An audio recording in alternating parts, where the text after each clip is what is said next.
नमस्कार, मैं आर के पाल आप सभी दर्शकों का स्वागत करता हूं आपके अपने न्यूज़ चैनल शहर का दर्पण में। अब सभी खबरें विस्तार से।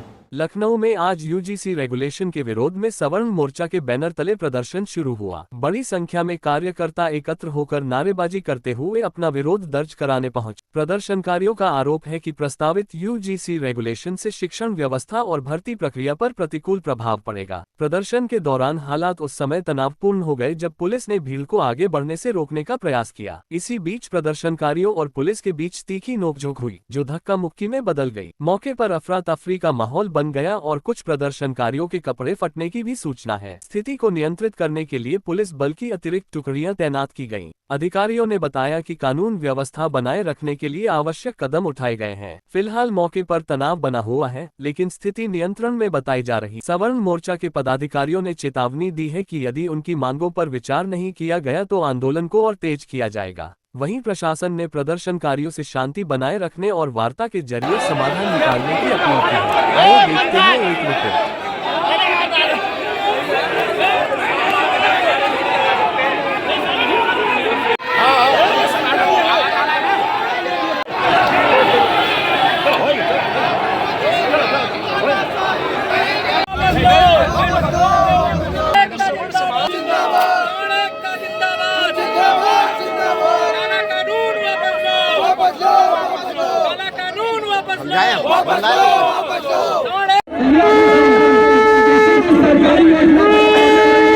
भाई साहब, यूजीसी एक काला कानून है जो केंद्र सरकार ने हम सामान्य वर्ग के ऊपर थोपा है, उसको वापस उनको लेना ही पड़ेगा, नहीं तो हम लोग उनको अपनी ताकत दिखाएंगे। लगातार आप यूजीसी को लेकर प्रदर्शन कर रहे हैं जी, आज भी, लेकिन यहाँ पे भाई साहब प्रशासन ने 3200 नोटिसें दी हैं। 3200 नोटिस लखनऊ प्रशासन ने दी हैं। 500 लोगों को हाउस अरेस्ट किया है इस लखनऊ प्रशासन ने। लोकतंत्र में मेरी आवाज दबाई जा रही है और चाहे जितनी दबा लें, हम लोग योद्धा हैं, हम लोग लड़ना नहीं। ये पूरा रेगुलेशन लाए गए हैं, लेकिन इनके जो छद्म सनातनी जो हिंदू धर्म के विरोधी हैं, सनातन धर्म के विरोधी हैं, जो सिर्फ जो गुजरात में जो है यहाँ से पूरे राज्य का बजट जो है लेके जाना चाहते हैं, ये अब इनका मंसूबा कभी भी सफल नहीं होगा। पूरा देश अब जाग चुका है।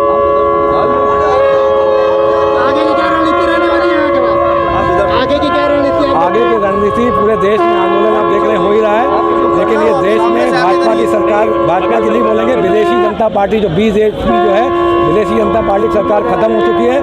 ऐसा इनके कुकर्म जो उनके कुकर्मों से जो पूरे देश का जो इनका कोर वोटर था, ओबीसी वर्ग और सामान्य वर्ग इनसे अलग हो चुका है। हमने स्वयं सनातन वर्ग और सवर्ण समाज और ओबीसी समाज के साथ मिलकर एक राजनीतिक पार्टी जो है लॉन्च करने की घोषणा करी है। जल्दी आपको उसमें बहुत ही अच्छा रिजल्ट आएगा।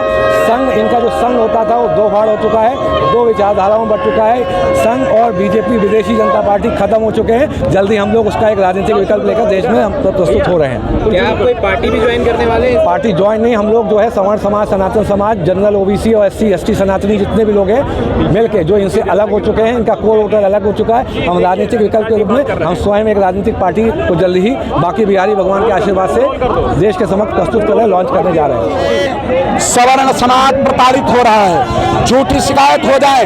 अभी तक SC ST से अब हम कैंपस में हमारे बच्चे थे, कोई आरक्षण नहीं, कोई व्यवस्था नहीं।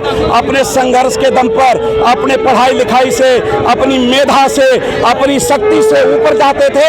अब वहाँ भी तुम इस काले कानून को ले आए हो, वहाँ भी हमारे बच्चे पढ़ नहीं सकते, वहाँ भी सुरक्षित नहीं है। इसलिए यूजीसी का कोई मतलब नहीं है। जब तक यूजीसी बैक नहीं होगा तब तक हम घर घर जाएंगे और घर घर जाएंगे। ये जो हमारी ऑटो पे बने घूम रहे हैं ना, इनको लगता है हम इन लोगों को भटका करके कुछ कर लेंगे, संभव नहीं है। अब सवर्ण जाग चुका है और चौराहे से लेकर के, घर से लेकर के सत्ता के सिंहासन तक को हिलाने की शक्ति सवर्ण समाज में है। हम सवर्ण समाज में आकर के सबका साथ, सबका विकास, हिंदुओं को ही बांट रही है आपस में। क्यों? यूजीसी क्या आवश्यकता है बोलने की?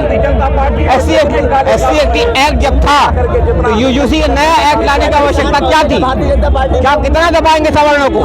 सवर्णों को वोट जीत के आते सरकार बनाते हैं और हम ही को दबाने की कोशिश कर रहे हैं। हमारे बच्चों के परिवार को, बच्चों का भविष्य बर्बाद करने के मत होइए कंफ्यूज, देखते रहिए शहर का दर्पण न्यूज़, क्योंकि खबरों की नब्ज पहचानते हैं हम।